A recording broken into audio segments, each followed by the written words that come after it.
开始了，重装出发。我们已经度过了5天的过渡期，然后现在把所有的行李家当全部都带在了身上，走山路，标行中国，重走千年标路，致敬华夏风谷。户外飓风来自江苏徐州，加油！这是瑶瑶，来自四川。这位是美丽，这是我们的安全保障王子，那是81。这就是我们今天要行进的山路。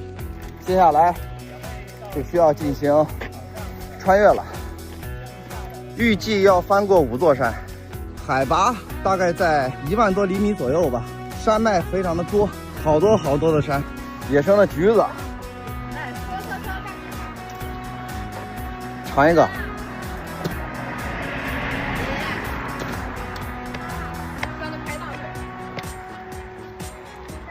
好吃。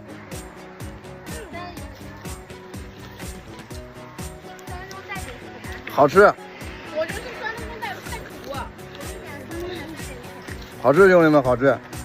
兄弟们，看，一种菌子。拍拍。一种菌，这边还有一个。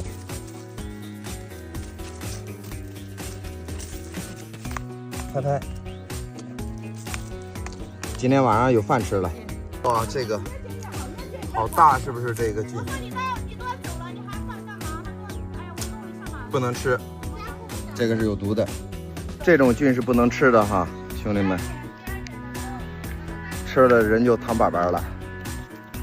所以说，在户外遇到了不认识的菌类，千万不要受其诱惑，生命第一。兄弟们看，这是什么？啊，五指毛桃属的一个东西，正在挖它。今天晚上炖蛋白质吃，很香的。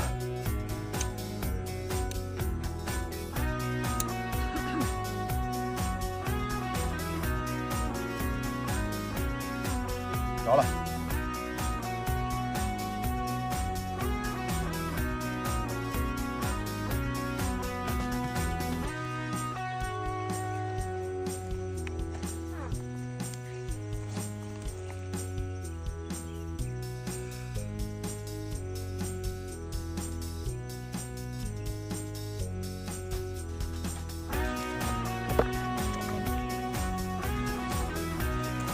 OK， 哇塞，今天打到的核心都是今天打到的核心，继续风餐露宿。